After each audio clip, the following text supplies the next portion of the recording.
I am not comparing Postecoglu's body of work with Guardiola's. I am saying a good manager can have a bad season. £150 million is no longer enough money to get you a team that is good enough to compete in the Premier League. It tends to be the black man that gets killed first. And I am fearful that we've seen this film before. The Whisper It Loudly podcast is back this week with me, Darren Lewis, in the chair. Hugh and Jordan are with me, and at the moment it is a close run thing as to when we're going to see. Just to stop you there, Darren, I think we need to remind the audience here, if you listened to last week's podcast and you believed that Troy and Darren weren't coming back and you didn't get that it was an April Fool's joke, then shame on you. Why would we ever lose our beloved Darren Lewis and Troy Townsend? Come on now. And I know some of you got caught out as well. You're looking at Darren like, I thought Darren left the podcast. No, you're just an April Fool. So we'll see you next April the 1st. Anyway, Darren, go ahead.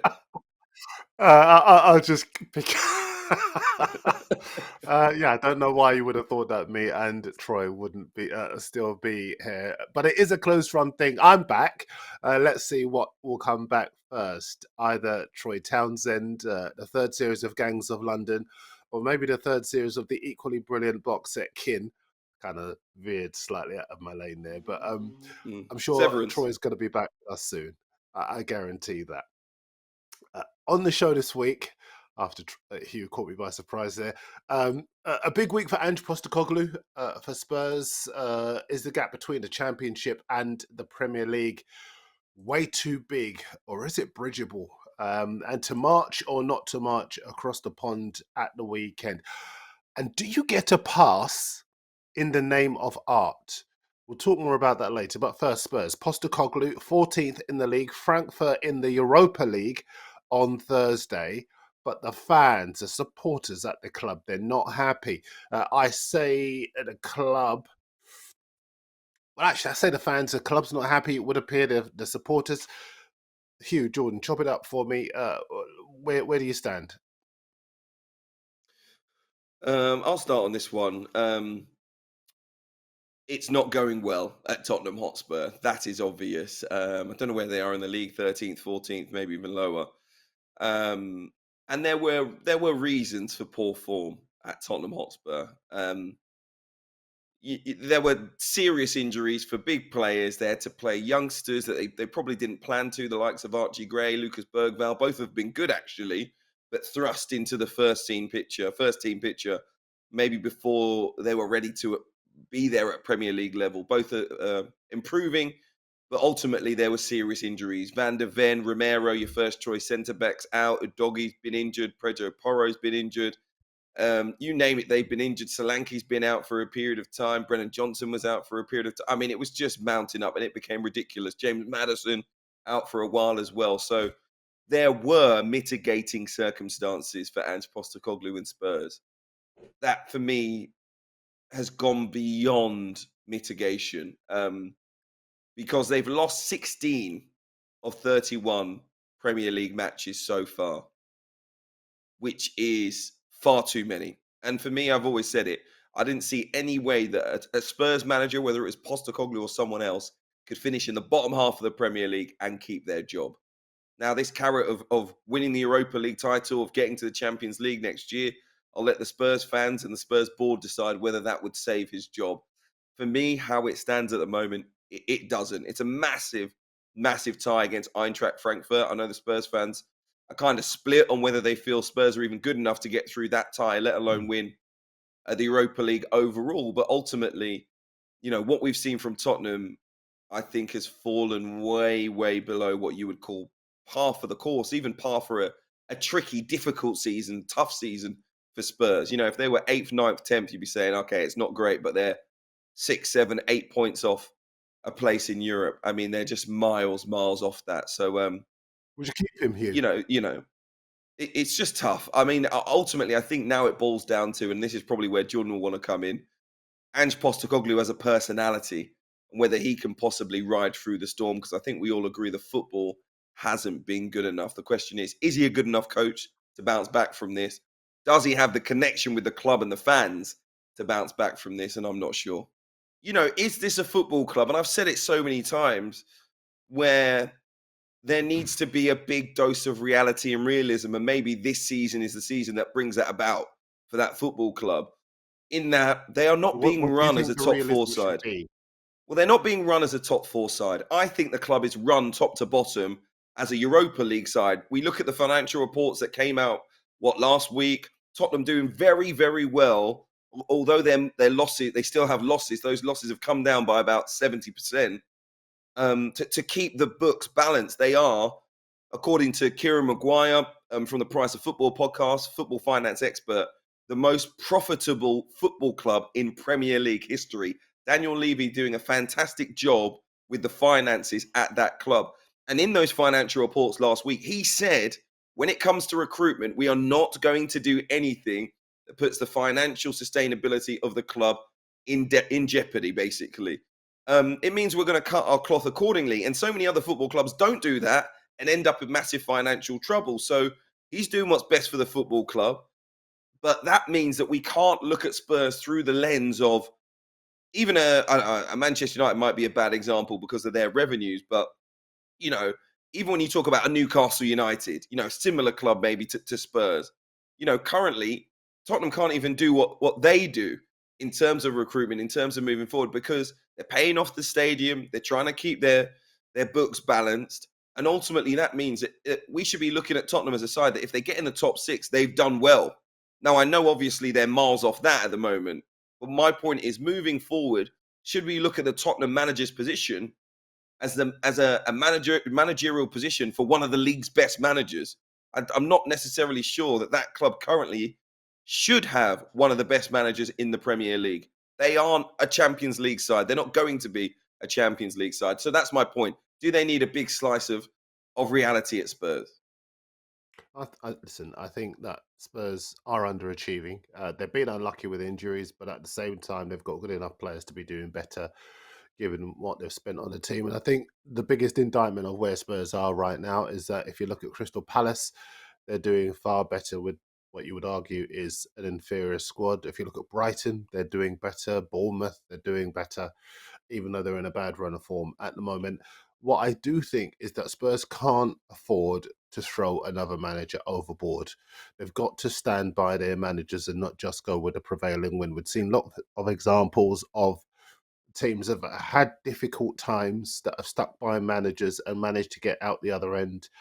Not least the team down the road at Arsenal that were competing for a top four place when they finally realised actually we could actually aim a bit higher, and they did. And they've been competing for the title ever since. If you look at, I don't know, Crystal Palace during the first half of this season, they managed to win just one Premier League match in 5 months. Now, that would have got a Tottenham manager the sack, but they stuck with him, and now they're flying and actually have their eyes on a Europa League place. So I think for all the things that have been said about Postecoglu, maybe it's just time to, regardless of how they do in the Europa League this season, start to think about next season, but they cannot afford to throw another manager overboard. Yeah, you say stick with him, Darren, and I like him, so I tend to agree. But to counter that, do you get to lose 16 games in the league and keep your job as a Spurs manager? I don't really believe that you inherently should stick with a manager just because of the idea that time normally brings results. I think you have to still perform. And if you lose 16 games, I think it's 15, 16 games in the league, that's really, really bad. That is so bad. I So think despite that's the fact that I I think like that's him, neat. go on, I go on. just think that's needed YouTube analysis because I think as far as if you look at that second season when Mikel Arteta was really struggling, I think they managed to win like one away match Hang on, you keep in comparing something Arteta. like He didn't lose 6 months. 16 games, Darren. 16 games, Yeah, a lot of games. but that underlines how bad the season has been. But even though you've lost that many matches, there is enough in what we've seen from Postecoglu to believe that if you draw a line under this season and you give him an opportunity next season, he can start to improve. But you simply cannot keep throwing managers overboard at football clubs and expect You can to if they're not make good progress. enough. If you look at Manchester United, they're a Frankenstein's monster of different philosophies, different transfer policies, different managers. How can you expect to have any kind But hang on, of Darren. The answer cohesion as a football club if you keep saying, "Oh my goodness, he had one bad season, let's throw him overboard"? no, but hang on, Darren. The answer isn't to stick with the manager just because of the principle of giving somebody time. The answer is employ better managers. You don't stick with someone just because of No, the it's idea. not. It's not. You It's get not. someone who can do the I job. disagree. I disagree. I disagree with you. I think the answer is to allow a manager to find his way. If you If look they're at good enough. Arteta, when he came into the club, he had the players of his predecessors. And what he had to do was get in alignment with Edu and decide on a transfer policy that was going to get them through a difficult period. And I think that's what they've got to do with Postacoglu. But you're Stick missing by my the point, manager. Darren. Yes, this season has been tough. But if you look at the season where they got to the Champions League, the league record wasn't great that the Champions League No. final, I should say. The league Yeah, record wasn't that great that yeah. season, It's but they poor, yeah. managed to get to a Champions League final. If they do get to a Europa League final, the amount of games they've lost in the league this season suddenly gets forgotten about. You Nonsense, have to nonsense. give No, a that's manager nonsense. That's time. nonsense. That's nonsense. No, no, no. You don't get to a final of the Europa League or a Champions League, but then that offsets 15, 16 league defeats. No, no, no. Yeah, It but doesn't work like Jordan, that. Jordan, think And about it. hang on. The difference between Arsenal and Spurs is that Arsenal fans and the Arsenal board would say, despite going through tough times, we believed we had a manager that was good enough that it's worth going through those tough times. If you ask a lot of Spurs fans, they would say there's no point sticking with him just to be faithful, stick with the guy if he's not good enough. They don't think he's good enough. You don't stick with your wife just because you want to make your marriage work. If she's cheating on you, you move on, whether it's 6 months or six I don't. years. You don't just stick with someone because of the idea of sticking with Darren wouldn't somebody. leave. You have to. Darren wouldn't leave. Yeah, I mean, if you don't stick with you don't just stick with the idea of sticking with someone just because it's the right thing to do. No, they have to be good enough. And the Spurs fans would say this guy's not good enough. Now this is weird 'cause I'm with you. I would stick with him. I'm batting back the idea that just because he's got to a final of the Europa League, if that's what he does, that offsets 16 defeats in the league. I think The you're thing for trying me to that ride cost him two is horses, Jordan. You need to decide what your view is because you're My trying to view, cover all the bases. no, But no, no, no, if you're no. making the point, let me I'll tell finish you what my I'm view. I'll be saying. clear. I'll Let be me clear. I'll be finish. clear. No, no. Let me I'll be finish. clear. I'll be clear. No, I'll be no, clear. no. I'll be Let me clear. finish. I'll be Let me clear. I'll be finish. clear. I'll be clear. I think he's a good manager. So I would stick with him. But I'm not a Spurs fan. Right. So ultimately, it doesn't really matter what I think. It's my opinion as an outsider. Spurs Listen, fans tell listen, me listen. they don't rate him.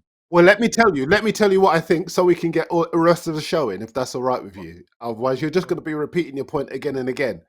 A bad manager, a good manager can have a bad season. Pep Guardiola has conceded 40 goals this season. That's only one fewer than Manchester United. A good manager can have a bad season. You're not a bad manager if you do It's what insane. It's Postecoglu's done insane, Darren. at Celtic. He's done with. How is that not the same? Or It's is this insane, narrative Darren. only going to be You're constructed comparing a to fit what you're manager's bad saying? season. You're comparing a manager's bad season of finishing fourth and an FA Cup final potentially with a guy that's lost 16 league games and is 13th in the No, league. Jordan, What are you Jordan, doing? Jordan, you're losing your way with this debate, and this is the I'm not. reason why. I am not What? comparing Postecoglu's body of work with Guardiola's. I am saying a good manager can have a bad season, can have bad numbers in a season. Postecoglu is having bad numbers at Tottenham this season. Now, if you look at the injuries that he's had, he would point to the fact that he's had half a team out this season. But if you look at his body of work with other clubs, he has established himself as a manager capable of making the step up to Tottenham Hotspur. But you would not compare the fact that Guardiola has plundered the Premier League title year after year and suggest that the two managers are comparable. What I'm saying is that a good manager can post bad numbers. I don't see how that's difficult to understand. Let me just briefly end it by saying I get both of your points, but I think what's going to cost Ange Postecoglu his job at Spurs is his relationship with the media, the press, and the fans. The things that he says in Yeah. press conferences, and the way that he comes across to fans at the moment is not great. There's not a great relationship there. And all I'm saying is there isn't a great relationship there because I don't think the fans are on board with the things that he says in press conferences. They're certainly not on board with his actions, like cupping his ear to the fans in the Chelsea game I went to at Stamford Bridge on Thursday when he thought his substitute, which was booed at the time, had scored an equaliser. It's not you versus the fans, and at any point. And if you make it that, you're going to lose. So that's all I'm saying to end the Well, conversation. That's all I'm saying. okay. We do need to wrap this up. I would just say this as a member of the media. We're all members of the media, so let's not kid ourselves.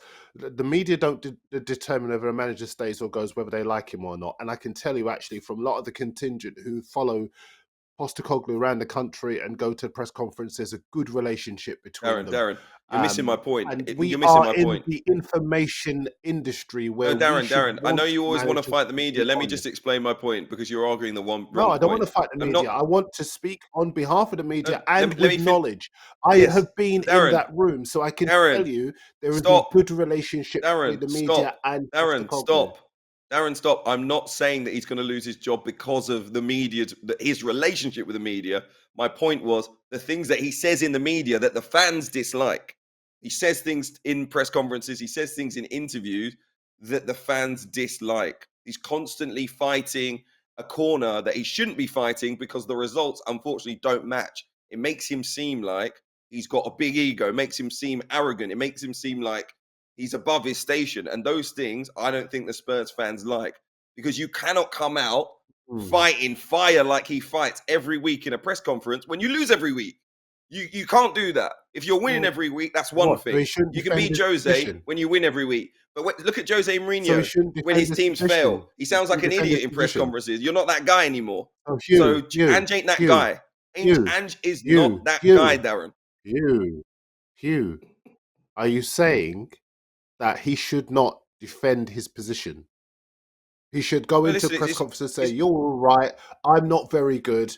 I'll just go and do something else." It's how you do it. It's how you do it. So I'm not saying he shouldn't defend himself. What I'm saying is he shouldn't come out all guns blazing. You can't come out all guns blazing when you lose every Why? week and your team's terrible. You cannot come out Well, because yeah, you but lose you every week. can. What do you mean why?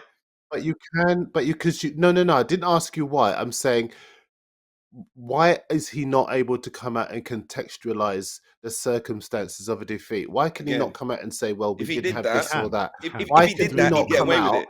and If he actually did that, he'd defend get his away with it. position?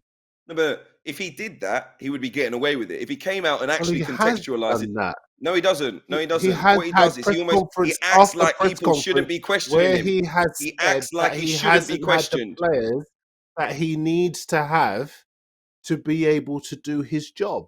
He said No, that. he acts like he shouldn't be questioned, and that makes you look like you haven't got a handle on the situation, or you're just too arrogant to come through it. That's my point. When you lose the relationship with the Listen, fans, it's going to cost you your job. Because well, real you've got to talk, Darren, he's decide coming on out what every you're week. He's saying here.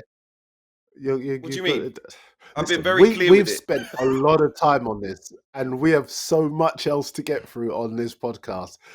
So I know our editor He's Emmanuel's going to have a lost. really fun time trying to edit all of this up. We'll get One, back to one this, Hugh, sentence. and One you. sentence. No, no, no, This will no, end in no more. tears. We It will don't end have in the tears. time. All right.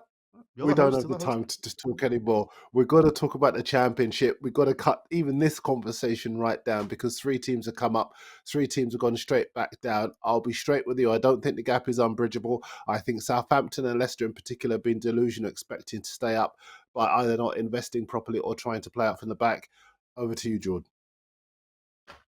What's the question? Do I think it's bridgeable, or do I Well, think do you that this is where agree? the team is? Do you think the gap is bridgeable or not?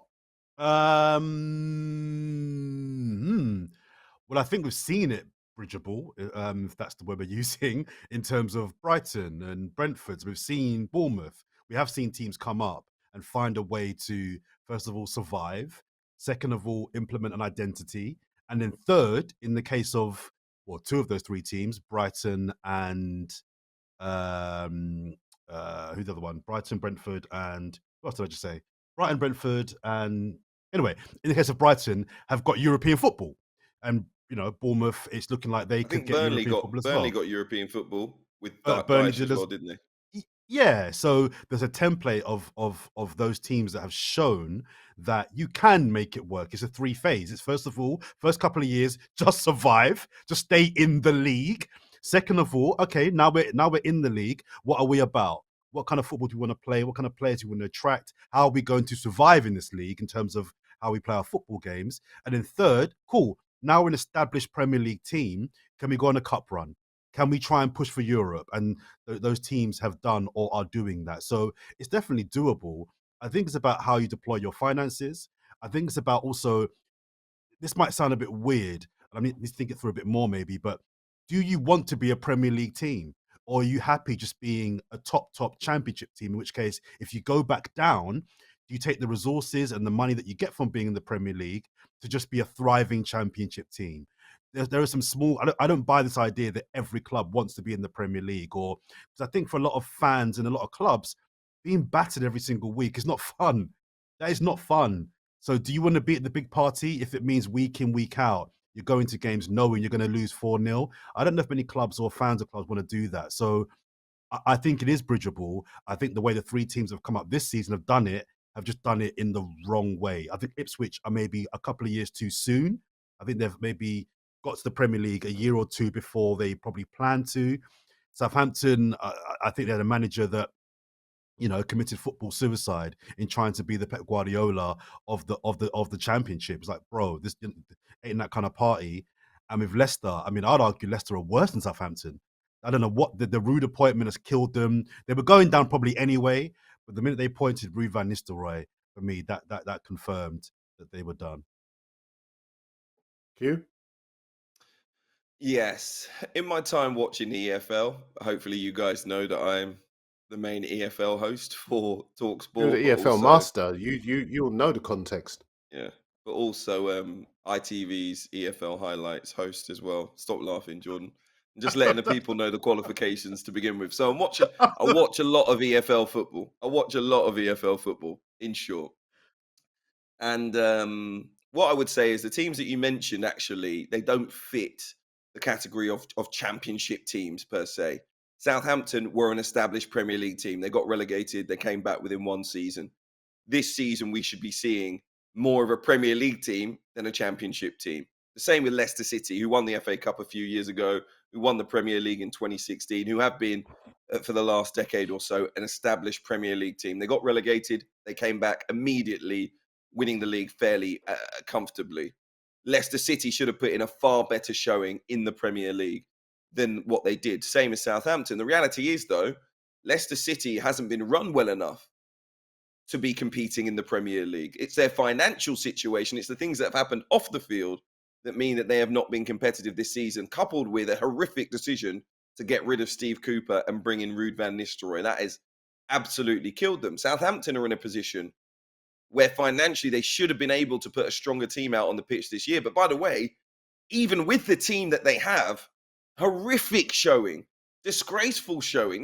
That's not symptomatic of what an EFL team would do in the Premier League. Southampton have been relegated faster than any team in Premier League history. So clearly, it is not symptomatic of teams that come out of the Championship, because that record wouldn't be getting broken by a team like Southampton. But the reality of the situation is they haven't been run well enough with their chopping and changing of managers historically, but also, of course, the way that they got relegated from the Premier League. They still haven't recovered from that.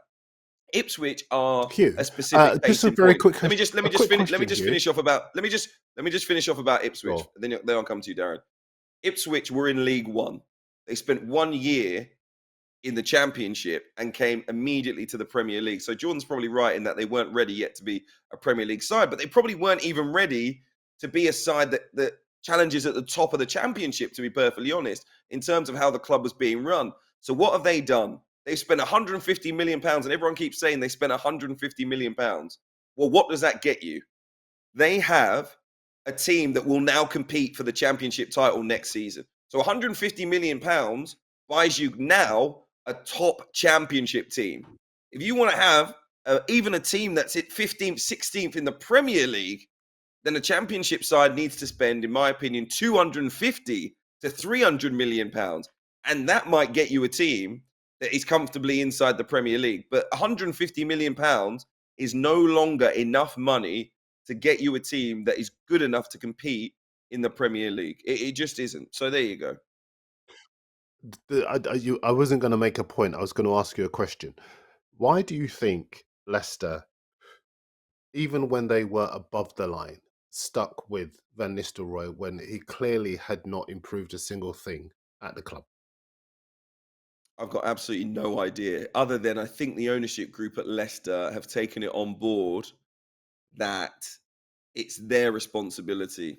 And I don't know. I don't know because I think there's good enough players for them not to be in that situation. And I think had they made a change, I don't know, the turn of the year, we might have seen a side that could have forced their way in the conversation. It would have been difficult, but I think there are good players at Leicester City.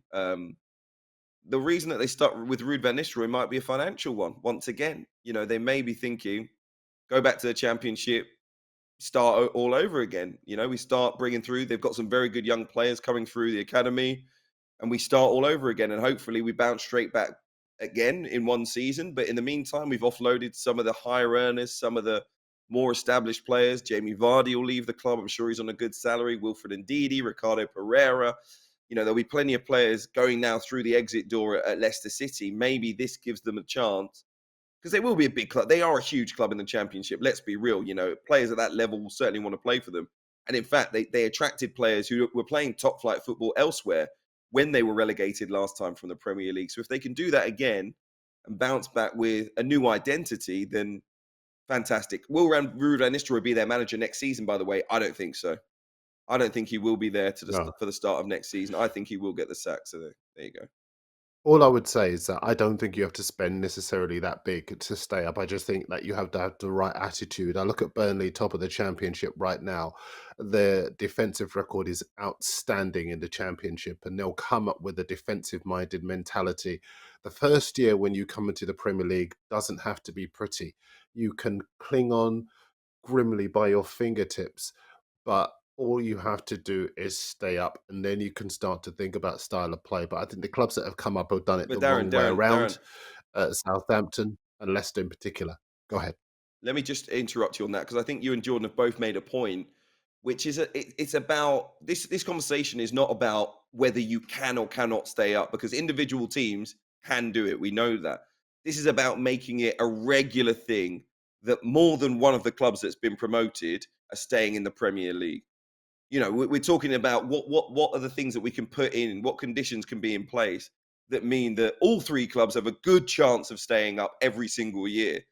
It can't just be that all of them come up and play defensive football. The quality of player, as we know, still makes a difference. So that I don't think it's necessarily based just on this season because obviously the previous season, all three promoted clubs went straight back down as well. So we're talking here about we don't want 1 in 9 or 2 in 9 over a 3 season period of the promoted clubs to stay up. It needs to be I think four or I think five of the promoted clubs out I of think 9 my are staying my up. point was I think my point was more that the promoted clubs have to get real.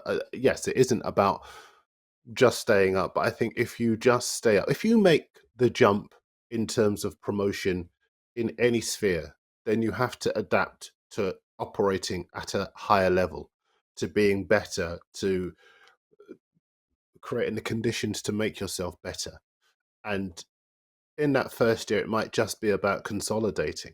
And that's what I mean in terms of the club that come into the Premier League. But It is Darren, about you have to consolidating. admit that money makes a huge difference. In the championship, in fact, I think you're 3 times more likely. And I think I think it's about 75-80% of the teams that have parachute payments get promoted back to the Premier League within that parachute payment period, That's three true. seasons. What I would say So is that football history teaches us that very often teams with a lot of money don't necessarily make good decisions. And we've seen lots of examples of that even in the Premier League. I think if you've no, got a good but ethos, if you've got a good manager who's tactically astute, and if you've got managers who are realistic about the level that they're in, then you've got a chance. And I think a big reason why at least 4 of the last 6 clubs to come into the Premier League have gone back down is because they've been delusional about the way that they want to play at a level that they're not equipped to play But Darren, play in. look at the teams above the bottom three. How much money do they spend? Wolves and West Ham are the two teams above the relegation zone. How much did And West they Ham's spent squad huge cost? amounts of money, and they are back Exactly. down there.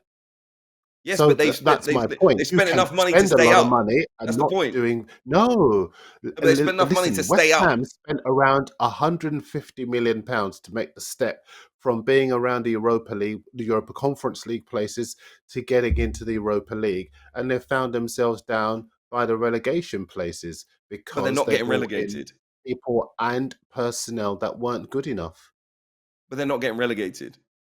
Jordan, you're on mute. No, but they weren't fighting against relegation. They were trying to do well at the other end of the table and found But themselves Darren, sucked down but because of bad but, decision making. And I think but that's the Darren, that's point I'm trying to make. That sometimes you can spend a lot of money, but actually lose out to teams that have a better culture, better ethos, better manager, better tactical plan. There's all sorts of reasons why teams can do better than teams with money. And that's why I don't necessarily believe you have to break the bank. I think you Now, do look, because you're forgetting that West Ham and Wolves have not only spent big money this summer, they've also had a head start because they've been in the Premier League for 3, 4, 5 years, spending big money in those years. So they're consolidating big spending from previous years, whereas teams coming up are starting from scratch. And you keep referencing the Burnley thing, and they're doing well defensively and defensive mindset. uh, that's all well and good. Let's see how well that does in the Prem next year, because whilst it's working for them at that level, I'm not completely convinced that that mindset of being defensively solid will be enough to keep them in the Prem. They've got to spend money. well, They've got to On spend it's what I've money. seen, interesting by you the say way, that. on what I've It's seen, no, interesting but Darren, you on say what I've that because seen, if you think about a club like Stoke came into the Premier League and they played what a lot of people described as ugly football. And Charlton were very similar as well. When they came into the league, Alan Kirbishley was in charge of them, Tony Pulis in charge of Stoke. Lots of people derided the football they played, but it kept them in the Premier League for a long time.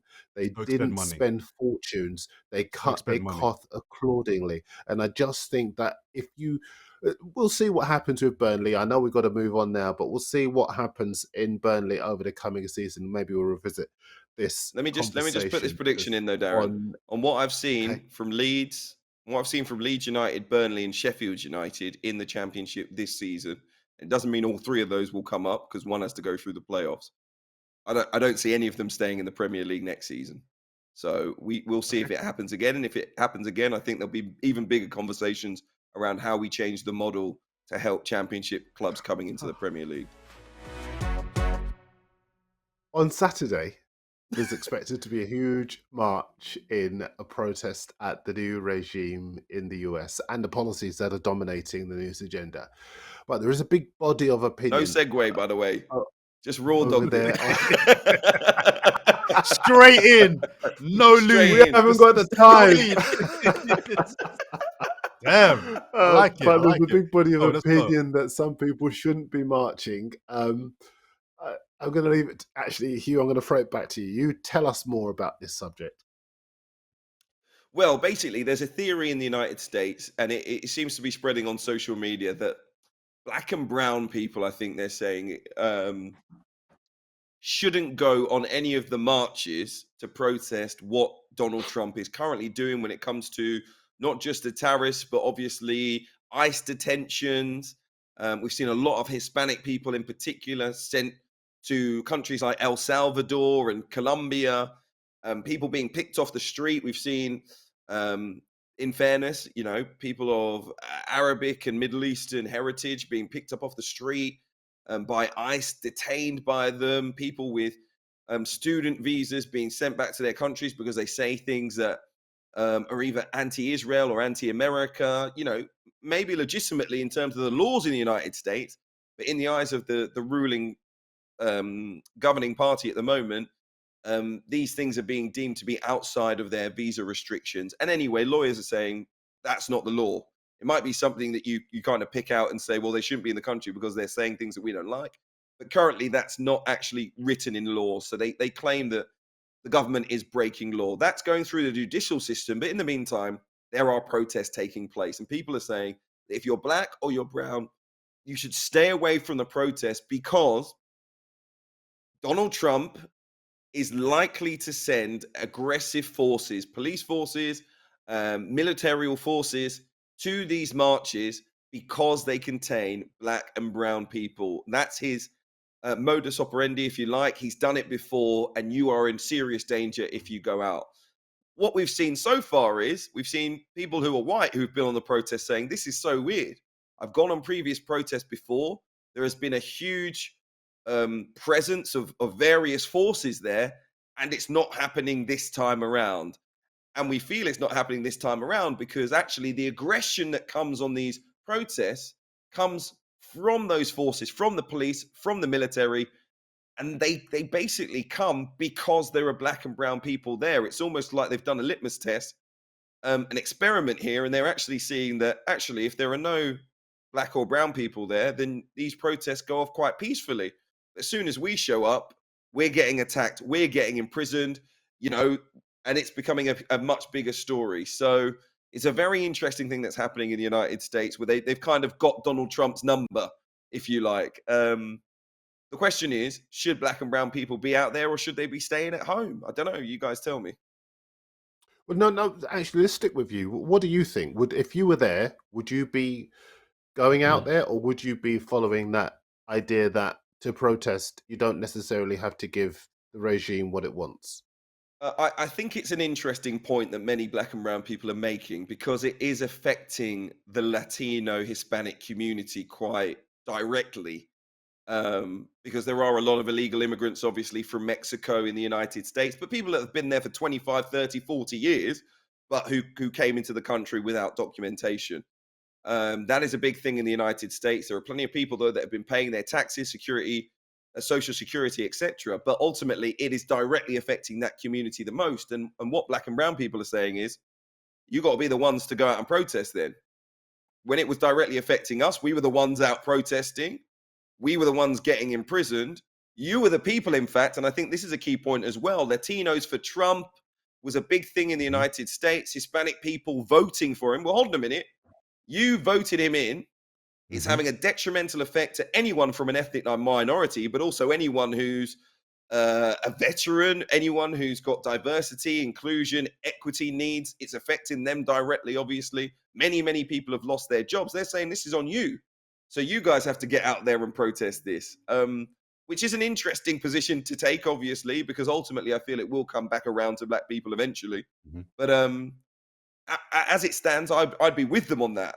You know, Latinos, it's time for you to get out there and have your say and fight your corner because we've been doing it for ourselves long enough. And I think that listen, this is just me reading into the culture of the United States. I think there may be a feeling that when it affected black people, you know, largely this is en masse. Obviously, there were individuals, but en masse, Latinos weren't fighting our corner.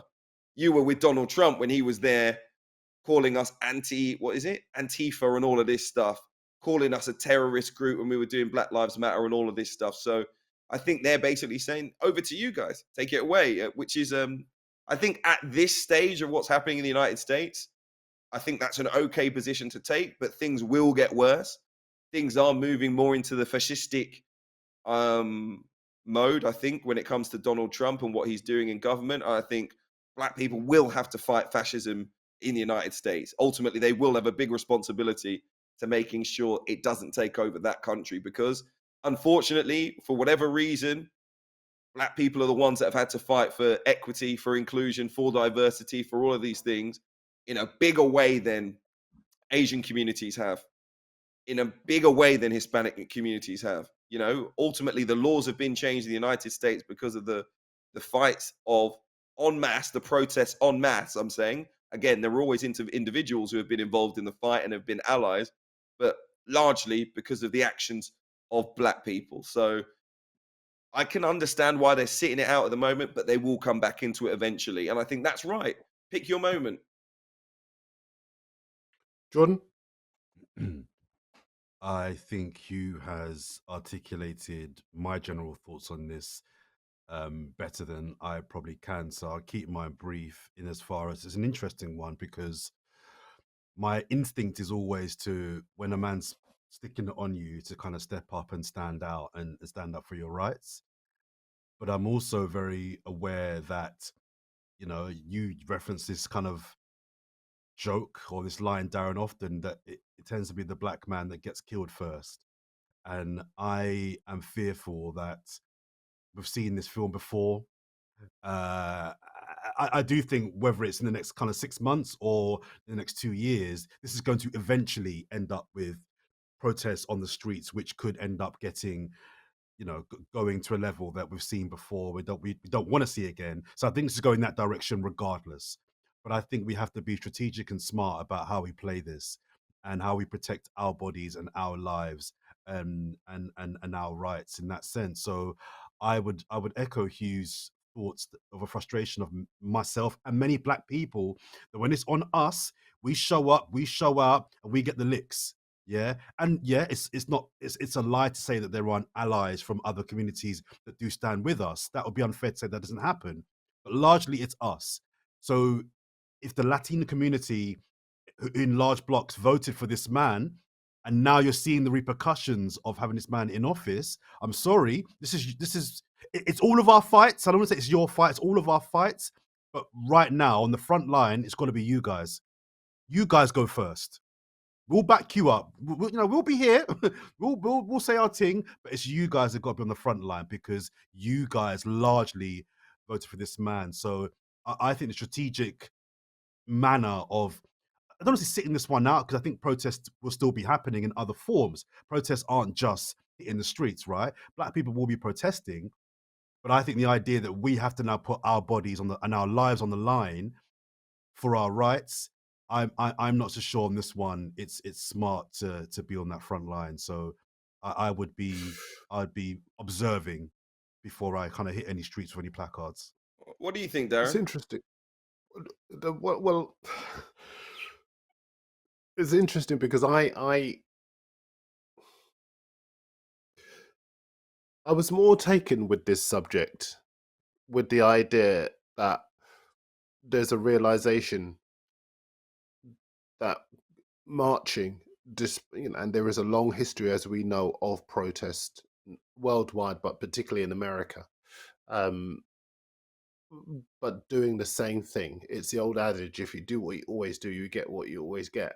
And the realization that sometimes a regime wants that kind of protest in the streets so that it can enact the policies against a certain race of people that it always has done. It can use it as an excuse to demonize, uh, destabilize, brutalize a certain race of people, in this case, black people. So that's the thing that fascinated me the most. My concern about it is, in a way, there's a no-win situation because I do hear what the two of you are saying. What I also think is that a regime like the current regime thrives when everyone else is fractured and everyone else doesn't come together and try to fight against it as one. Now, maybe that fracture had occurred before the election when people were voting in favor of someone who had been very honest about his position in relation to minorities. He'd done a number of things that are well documented, but those people were still prepared to vote for him. But I still think that you only really overcome something negatively, collectively. And at the moment, the position that people are taking is going to allow that to continue to thrive because people are going to be going in different directions rather than coming together. So I'll be fascinated to see how this develops and where it ends. Um, Before I move on, have you got any further thoughts on this? Not really. Okay, No, no, okay. no. Now, two subjects to round us off. The first is very straightforward. Do you get a pass in the name of art? Jordan, explain more.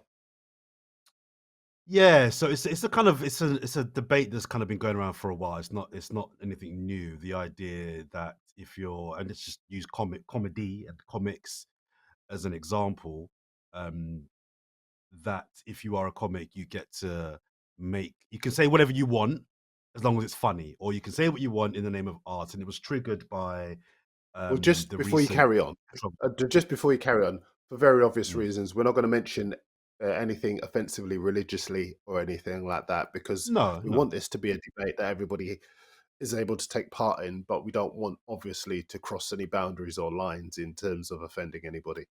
No, no, no. Like this was kind of just was pricked to my attention because many people will know, some won't know of the controversy a few months back, where a couple of British comedians went on to an American podcast with very famous comedian Andrew Schultz, and there were exchanges of jokes and stereotypes made about black women.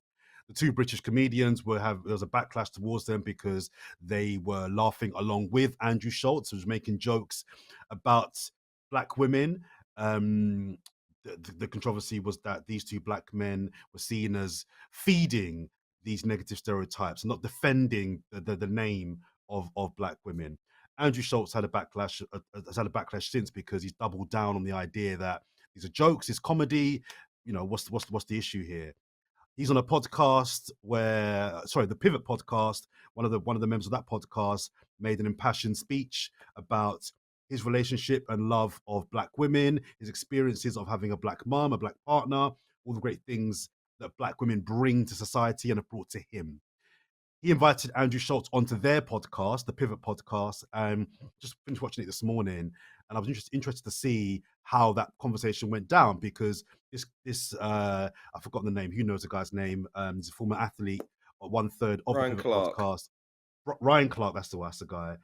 I wanted to see how he dealt with Andrew Schultz when he's face to face, and it was an interesting exchange. But people can watch that and make their own conclusions from it. But the general point is, do you get to laugh at a group? Do you get to make comedy about a group? Do you get to draw pictures? Do you get to write songs? Do you get to produce art? Do you get to offend people in the name of art? And it just kind of got me thinking about that. And where's the line? If something is funny, is it then fine? But if it's not funny, it's not fine. Who decides what the line is? And do people hide behind art to offend people? Oh no! I'm not racist. It's just comedy. I'm just writing jokes.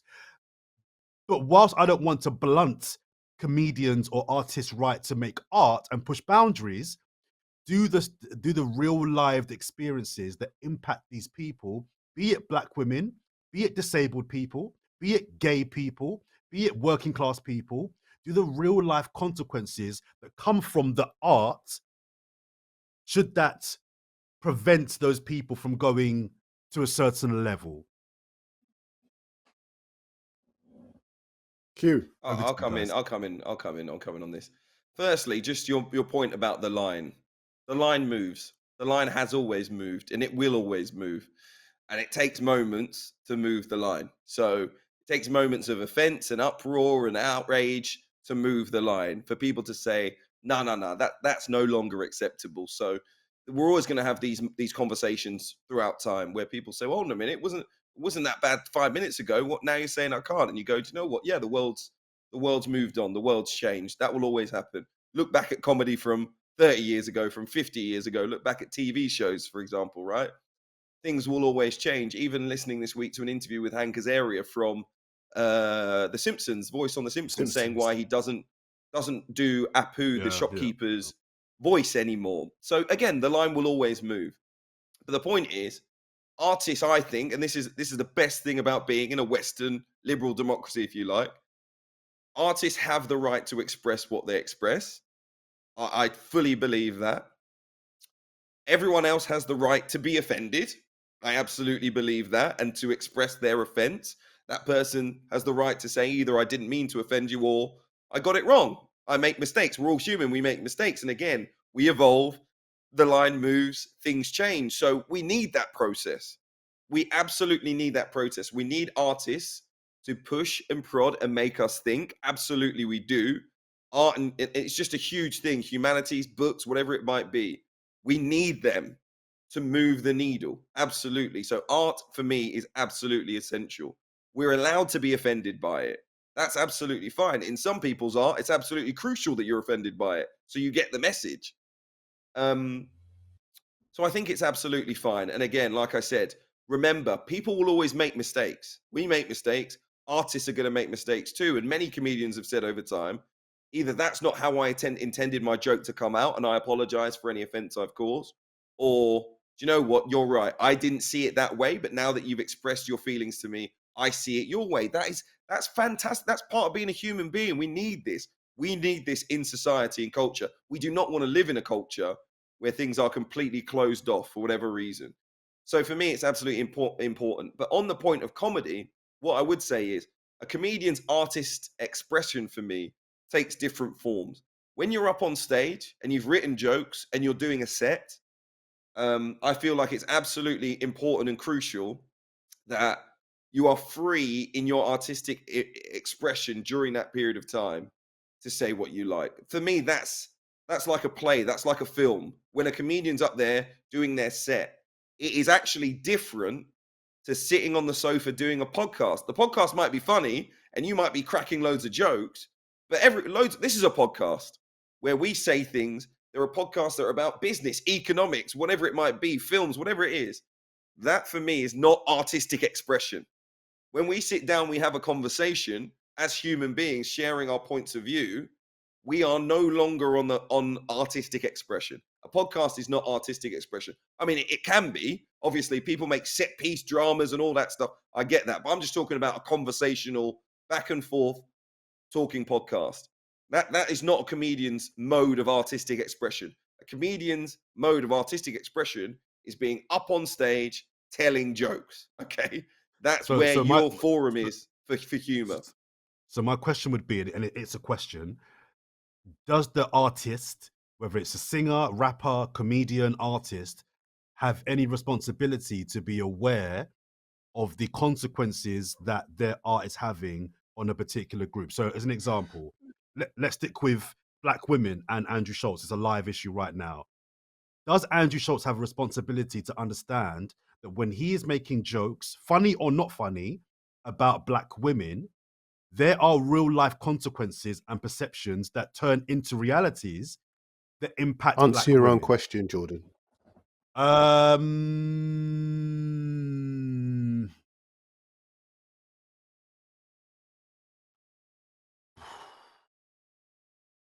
yes, I think they do. I think they have a responsibility to be aware of what the jokes they are writing are going to have reverberations for a group of people in society beyond the comedy club. When I say certain things about black women, that's gonna there's someone watching that set, listening to that set, who's going to be informed about now how they speak to, how they treat, how they think of that particular person. I have to be aware of that. Now, do I care or not? It's up to the individual comedian or artist, right? But I do think they have to. I do think they bear that level of responsibility. Is my answer to that. But that's just, it doesn't mean I'm right. That's just my answer. Hugh? I mean, I think it's important to be aware if you're going to talk about a particular topic. I think that's part of the artistic expression of any artist. That you're still delving into a topic, and if you delve into a topic, you should understand it. You should understand that Eintracht Frankfurt aren't mid-table in the Bundesliga. See, that bit got edited out. That bit got cut out. So the viewers like, what are you talking about, Hugh? Yeah, no. Just a I will little say jibe this. to those of you. I will say this. I will say this. I think I do agree with something that Jordan said, which is that a lot of comedians hide behind humor. And there is a thing that people love to be offended. Actually, they don't. I think a lot of people have a value system. And for me, a big part of the breakdown of our society is that there are lots of people who don't have a value system, who don't have things that they respect, who don't maintain boundaries of taste and decency, and don't really care about the impact of their not respecting taste and decency. Will Smith, I don't condone him striking Chris Rock on stage at the Oscars.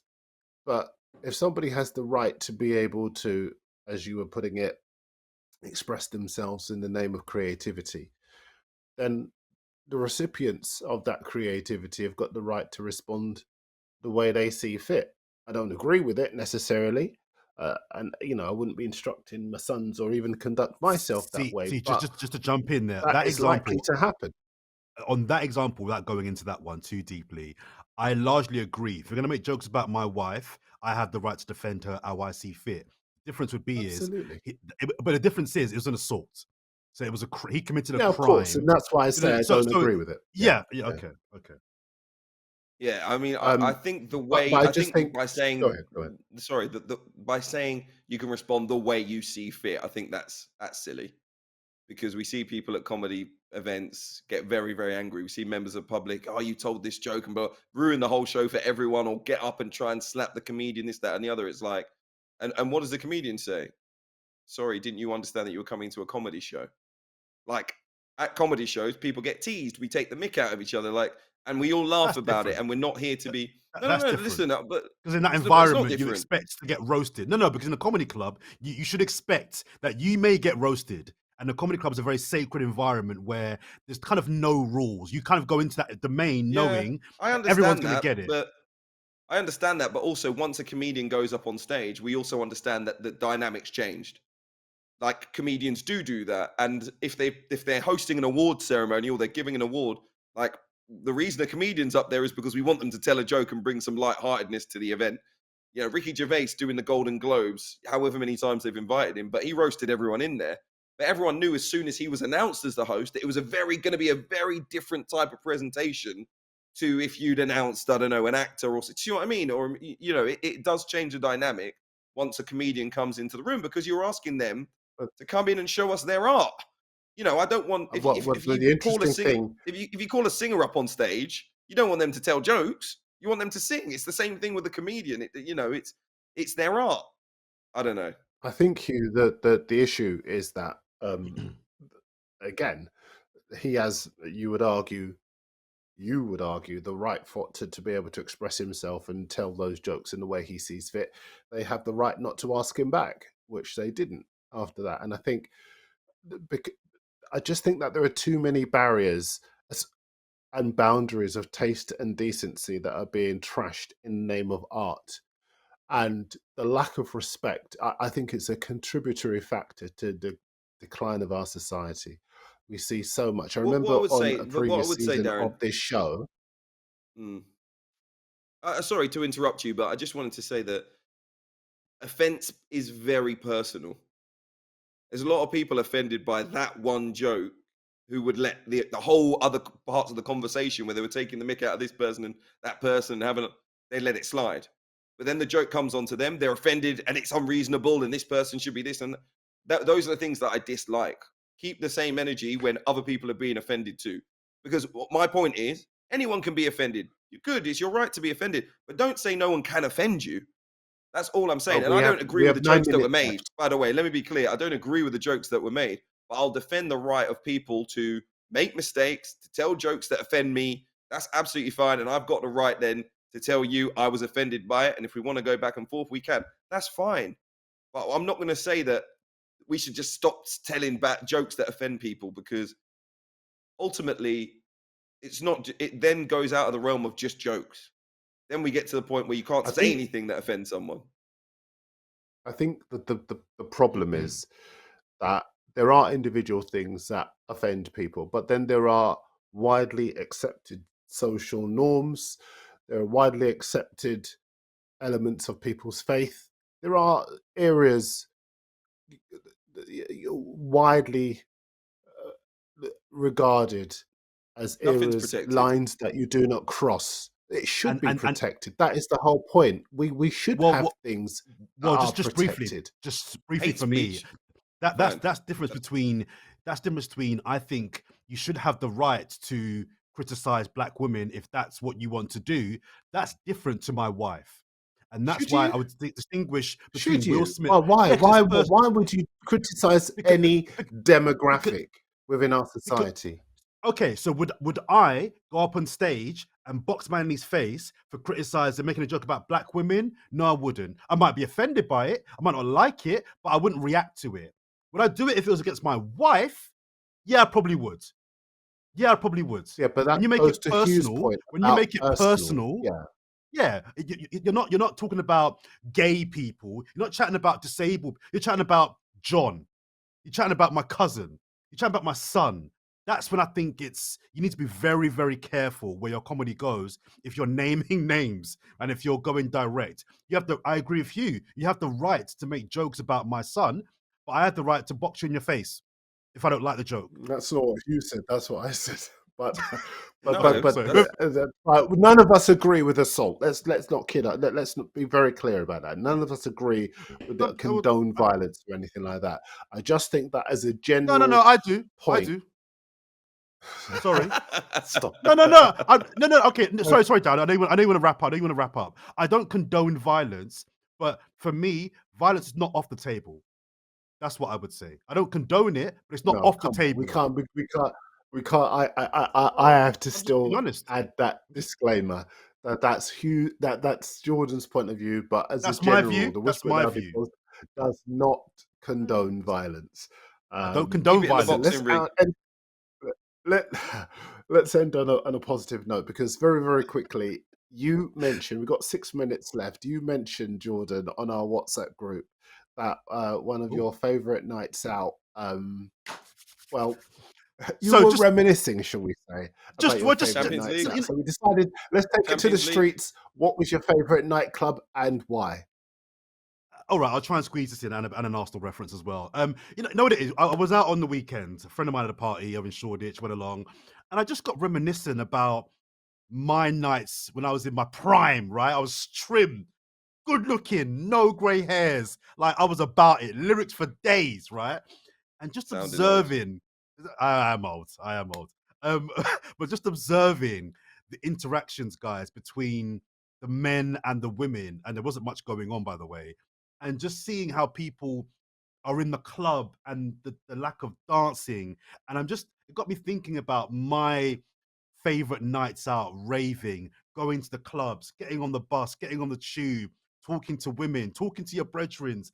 When the tune comes on, going crazy and not thinking about filming stuff and photos in the toilets. And, when was the last time you saw someone sick on a bus on a night out? I've not seen somebody vomit on a bus for a long, long time. When I was in my You don't take the prime, bus. people, This guy's in people, this guy's in Uber people, Premium people, talking about I ain't seen well, I anyone am on the now. bus. What I am now. I am now. But up until recently, I was on buses, and I just think the whole experience of raving and clubbing, it's just, I mean, we've said it before, it's all changed now. Clubs are shutting down. People are having less sex. People are drinking less. And I just think if I was a 19-year-old now, 20-year-old, 21-year-old now, I don't want to say my experience was better than theirs is, because what's better? It's all personal, right? But it's just so different to what I recognize. And I'm in the club. I'm just looking around me thinking, I don't recognize this. It was a good party. It was good music. It was a good party. But the general tenets of raving and going out are so different now. It just got me reminiscing about the times when I'd get turned down by a girl, or another man would move to the girl that I'd been eyeing up all night, and he'd swoop in, and it just got me thinking. It's got me reminiscing. So I just thought I'd kind of What was flag. your favorite night out, Jordan? What was your favorite nightclub? Keep it tight. My favorite night out would be I would say Termills. I had a really good night in Termills back in the day in Farringdon. Really good crowds. Stories I can't mention on air. Good music. Getting the bus home, the 45 home. Yeah, that night, I think I was about 24, 25. Drum and bass night, raving, sweating, dancing, chirpsing, the lot. Loved it. Hugh? For those of us who, this is going back until I was very young. I don't even think I was at uni yet, but Destiny's Watford and Hammersmith Palais. Come on, guys. Destiny's, Palais, come on. Come Garage on on. the Friday. And Destiny's in Watford. Come on, guys. If you're from North Colosseum. East, I'm from Northwest. I'm from Northwest London, innit? Watford one direction, Hammersmith the other. Come on, guys. Come on, guys. If you were there, you know what I'm talking about. You know what I'm talking. If you were there, you just had to be there. I understand what Jordan had to say about things are changing, and we should be actually reflecting that it's a positive for the individual young people who are clearly living healthier lifestyles, and their fun obviously comes through different avenues. We shouldn't be against them being healthier, but the point is, I think there's a reason that music and dancing is so popular all over the world, and that freedom is and I think this is one thing that we still have in the UK but we don't necessarily have in British culture, is that when you look at some African cultures, some South American cultures, you can't get them off the dance floor. They're still doing their thing. There's still those salsa nights or whatever it is in obviously we're all from London. You can still go to those nights, but I think actually it's kind of the British crowd aren't out dancing anymore or doing their thing in the same way they used to be. So, maybe it'll come back. These things are sometimes cyclical as well. So we shall see. Darren, before we go, there are big games in Europe this week. So I did want to make there's a reason I wore. Well, I was going to say, Real Madrid I've noticed Hugh Woozencroft is trying to trigger me ahead of the Arsenal Madrid game tonight. And when Arsenal absolutely rinsed Madrid and shocked the world, I don't think he'll be wearing that jacket for much longer. I see you, Hugh. All right, well, look, we've got 60 seconds. We've got 60 seconds. Some predictions. Give us your 60-second predictions for the week. Hugh. Big week ahead. Massive for Manchester United and Tottenham Hotspur. Tottenham at home, Manchester United away in Lyon this week. I think United come back with a draw.